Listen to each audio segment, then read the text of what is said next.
Hello there. You know, TV stations in Germany, where I live, are obsessed with American TV shows and sitcoms. Some of those shows were aired so many times that at some point you can literally speak the dialogues of the characters while watching the show. And one of those shows, when I was young, was definitely The King of Queens. The show tells the story of Doug, a courier driver, and his wife Carrie, a lawyer assistant, who both live in the New York district of Queens and live the lives of two absolute average Americans. One day, however, Carrie's father Arthur accidentally burns down his own house and has to live in Doug and Carrie's basement from then on. And well, the madness begins. In 1998, 26 years ago, the series was broadcast for the first time at the American television station CBS. Shortly afterwards, the series also started in Europe and was a huge success there. In total, 9 seasons were produced until the show finally came to an end in 2007.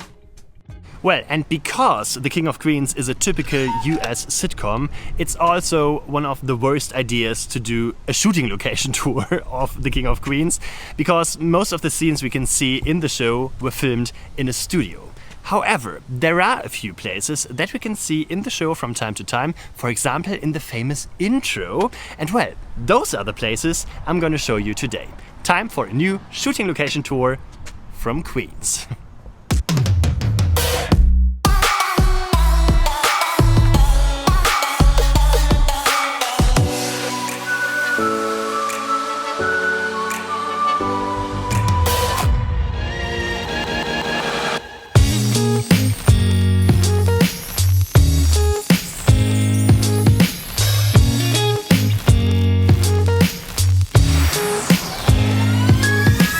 So, here we are. Welcome to Queens. To be precise, to a district called Corona, and this is the place where we should find the first scene on our list, which is the street and the bridge you can see in the intro of the show when Doug drives along a street with his delivery truck. The internet is absolutely sure that this is the bridge you can see in the intro. I'm not, to be honest, and I show you why. Yeah, let's take a closer look at this filming location. Here in Corona, in this district, there is a street that basically runs through the entire district. It's quite funny because it has a tram built over it, as we can see here. So the cars drive on the road and the New York subway runs above them. As we can also see in the intro to King of Queens. We see a lot of traffic here, and on the left side we can see some bollards. Yeah, that was filmed in this street over here. And we see that in terms of traffic, nothing has changed here in the past 26 years. It's really loud and incredibly hectic here. There are a lot of cars, just like in the opening scene of King of Queens. So, from this main street, there are various side streets that branch off. Side streets from which we always see this railway bridge, and one of those streets must be the street that Doug drives with his van.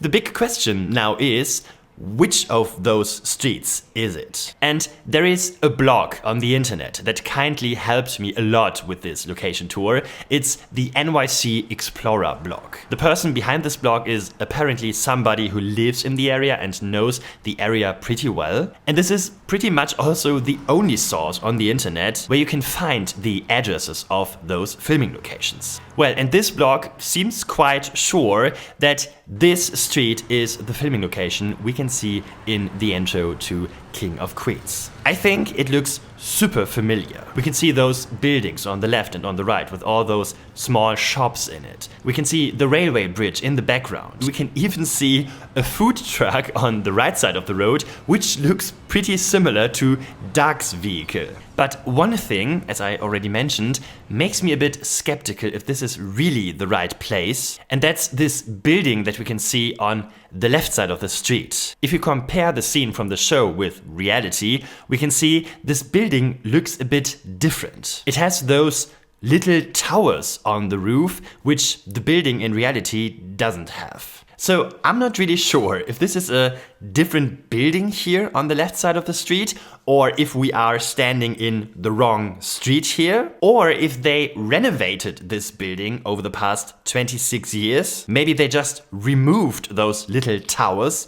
I don't know. Well, if we take a look at the windows of this building, it looks pretty much the same, doesn't it? There is this window with the air conditioning in front of it. That could be this window. Then there is a smaller window next to it. Then there is another tiny window and another window right next to it. And then we can no longer compare the windows because there is a lot of advertisement and stuff. Yeah, but when it comes to those windows, it seems like it's the same building. Also, if we compare other things that we can see in this street, it fits quite well. The bridge looks different because there's obviously construction work going on here. We can see a large skyscraper in the background, which we also do not see in the series. However, there is this small blue house that we can see here in the series. Unfortunately, we can't see it in my picture because of the perspective, but there is a small blue building on the other side of the street that looks quite similar to the building that we can see in the show.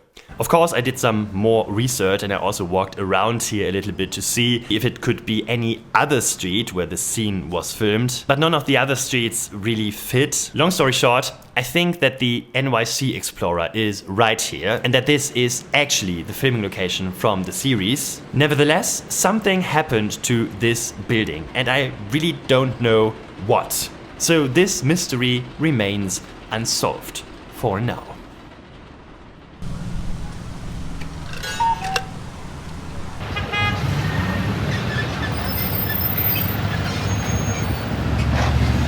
The next place on the list is also shown in the famous King of Queens intro, which is the Ice Cafe, where Doug and Carrie are standing in front of.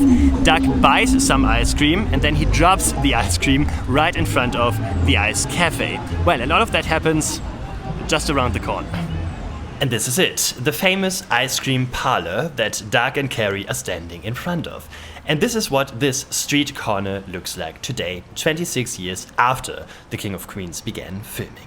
And one thing you should notice right away, yes, the ice cream parlor, the Lemon Ice King of Corona, is still here 26 years later. And you can probably tell from that this isn't just any ice cream cafe. The Lemon Ice King of Corona actually has an incredibly long tradition.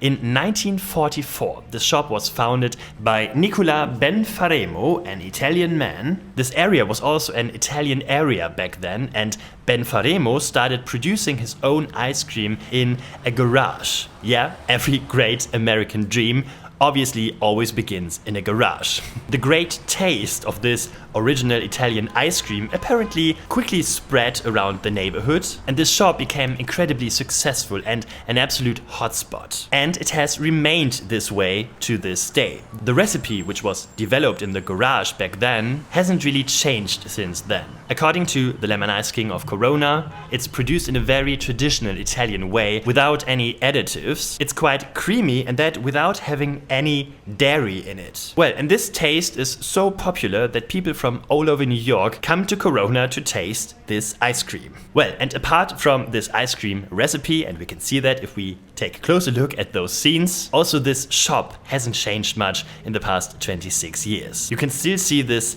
metal facade here. I wouldn't call it pretty. There are definitely more beautiful ice cream cafes, but once again we can see it's the inner values that matter, and also Doug and Carrie knew that 26 years ago.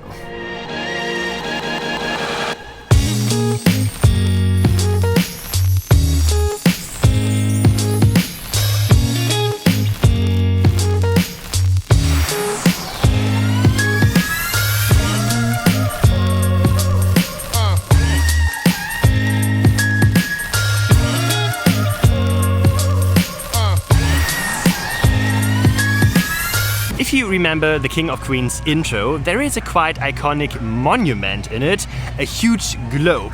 This thing is called Unisphere, and I found it. It's right over here. And here they are, our two lovebirds, Doug and Carrie on the green meadow. In the background, the large globe, which doesn't look as huge in the series as it does in reality. This thing is really monstrous, and you probably might ask yourself, what kind of thing is that actually? Well, we are here in Flushing Meadows Park. This park was created in the 1930s. A swamp landscape was drained for this purpose, which probably wasn't the best idea. Anyway, this park was created for the 1939-1940 World Exhibition. 44 million visitors came to this New York World's Fair. Well, and in order to offer them something, they created this beautiful park here with lots of works of art and architectural highlights and lakes and so on and so forth. However, this globe here was not built in the 1930s. It was built for the second World Exhibition in 1964. This Unisphere was designed by landscape architect Gilmore David Clark. It's 42 meters high, weighs 350 tons and has a diameter of 37 meters. And also these rings that you can see around this globe have a meaning. The first symbolizes the orbit of Yuri Gagarin, the first person in space. The second ring is for John Glenn, the first American in space. And the third symbolizes Telstar, the first active communications satellite. Well, and around this Unisphere, around this monument, there's a lot of space and green meadows and water features and so on and so forth, where you can relax a bit and end your day, just like Doug and Carrie do in the series The King of Queens. If we compare the scenes here in detail, then we can see not much has changed here within the past 26 years. A pool can be seen around this monument, which was apparently already here back then. There is a tower on the left side, which looks a bit like an airplane tower or something. It's obviously the visitor center of this park. And the viewers of my German video also told me that this tower can be seen in the movie Man in Black, which I personally never saw. So I hope this information is right. Well, not much has changed here. Even a lantern is still there on the left side of the picture. Could be a different lantern, but yeah, it's still here. And today, here in reality, right beside this lantern, there is also an ice cream truck which plays the same ice cream song to the people here all day long, over and over again. I was standing here for half an hour and I heard the same 20-second song over and over again. Unfortunately, I can't play it to you because of copyright reasons, but it's really annoying. Well, and that's also the reason why I'm leaving this park now, in protest. On to the next filming location.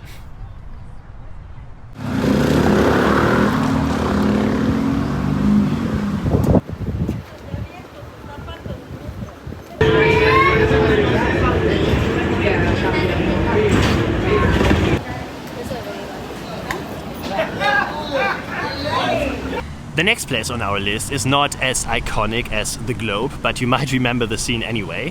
Doug and Carrie are walking along a street and right next to them is a supermarket with a lot of fruits and vegetables and stuff. Well, the supermarket is right over there and also the fruits and the vegetables are still there. And this is the scene we all know from The King of Queens. Doug and Carrie are strolling past this grocery store on the right, and this is what it all looks like today, 26 years later. Once again, we can see not that much has changed here. I can't tell you that much about this grocery store. It's obviously just a small independent shop, but the vegetable stand that was here back then is still here today. The streets around Doug and Carrie still look the way we remember them from the series. On the right side, in the background, there is a large high-rise building. On the left side, there is another one. There's also a small tower on the top left. That too is still here today. The old parking meter that we can see in the picture was apparently dismantled over time. Otherwise, everything here looks wonderfully familiar.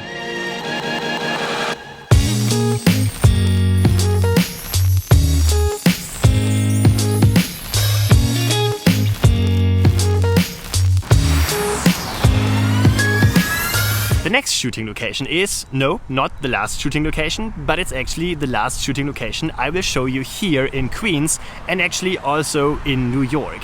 It's Doug's favorite pub, the Coopers. And this is what it looks like in the show, the famous local pub of Doug and all his boys, the Coopers, and this is what it looks like today in reality. The Coopers is no longer here, it has become the Euromans Irish pub, and it looks completely different today than it did back in the show. But if we look very closely, we can see it is exactly the same building. We see these two large doors here at the entrance area, and we can also see them here today in reality. Then next to it on the right there is a window front, then there is a smaller door. All these things we can also see in this establishing shot in the show The King of Queens. What has changed, of course, is the paint. The whole building is green today, and what has also changed is the roof, or this porch or whatever that is on the roof. I don't really know how to call that. There used to be this bright turquoise thing and Coopers was written on it. Now there is this big black front that just says Euromans. However, many things around this building that we can still see today also existed back then. The parking spaces in front of this building, for example. Take a look at the power lines, and even that electricity pole on the left side was also already here 26 years ago. In the show The King of Queens, we can see the Coopers from very different perspectives. So here, once again in daylight, from a slightly different view, we can see once again the building looks completely different today, but it's exactly the same building. All the doors and all the windows have basically remained the same, only the paint changed. By the way, and this should be mentioned at this point, the inside scenes of the Coopers were of course not shot here in this real pub. They were shot in a studio, on a soundstage. So unfortunately, nothing that we can see in this Irish pub today reminds of what we saw back then in the show The King of Queens. But from the outside, it definitely brings back some memories, doesn't it?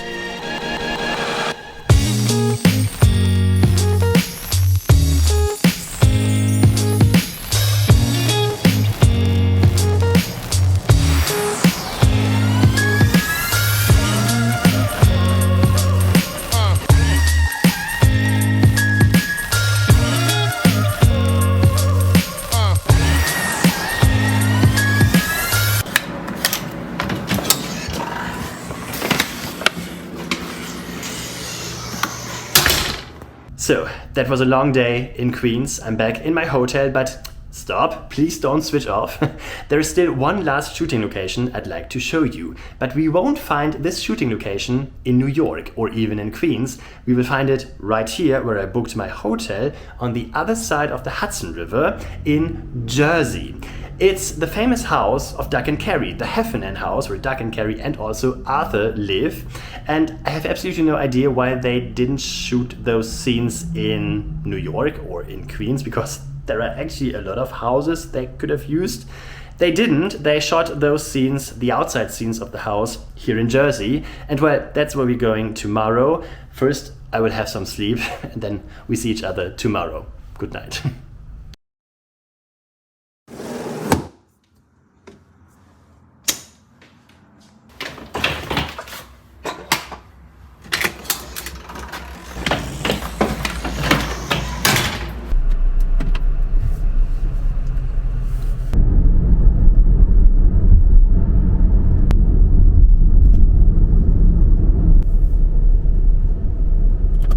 Das Ziel befindet sich rechts.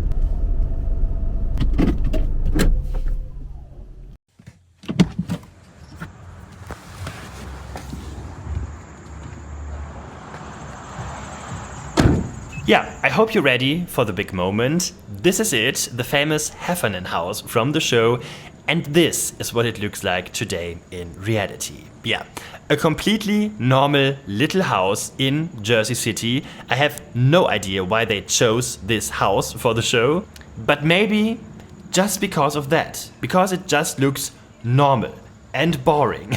It's just a normal American house for normal Americans, just like Doug and Carrie. If we take a closer look at those scenes, we can see also here not that much has changed. Apparently there has been a bit of renovation here and there over the past 26 years. The stairs, for example, are different today. The entrance door also looks completely different. It's painted a nice blue today and is obviously also a completely different door. Here and there something has been done to the windows. A mailbox now hangs to the left side of the door that wasn't here back then. And apparently that antenna up there on the right side has also been removed at times in the past 26 years. We can see the house over and over again from different perspectives in the show. Here, for example, at night. And also here we can clearly see not much has changed here. It seems to me that this little tree that stands in front of the house either wasn't there back then, or at least it wasn't that big. You never really see this tree in those scenes. Yeah, and also those bushes you can see in front of the house were a bit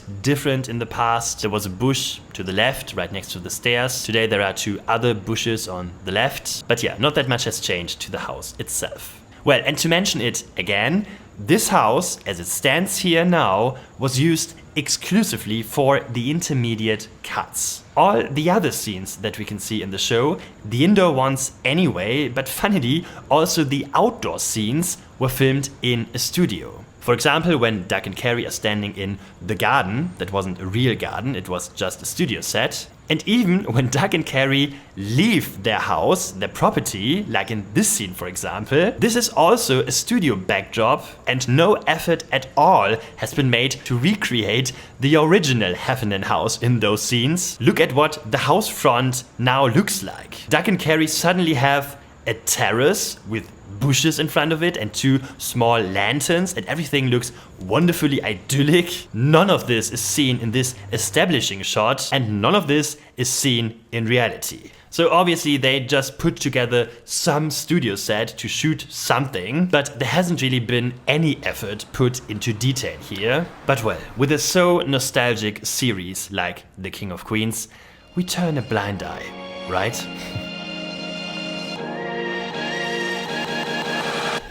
So that's it. That was my shooting location tour of The King of Queens. I hope you liked it. Of course, that were only the shooting locations I could show you within 1 or 1.5 days. There are actually a few more you could visit in Queens. For example, there is Deacon and Kelly's apartment. There is also Doug's workplace, IPS, for example. But yeah, that would be a bit too much for a one-day trip. So that's it for today. I hope you liked my video anyway. If you did, then please leave a thumbs up. You can also hit the subscribe button and ring the bell so you won't miss any upcoming video. And if you like to support me and my work, you can also do that, for example, on Patreon. The link is in the description down below. Then you will get new videos before everyone else and also exclusive stuff, for example, all the addresses of the places I showed you today. So maybe that's interesting for you. So that's it for today. We see each other once again in 2 weeks. Have a safe journey. See you next time. Bye bye.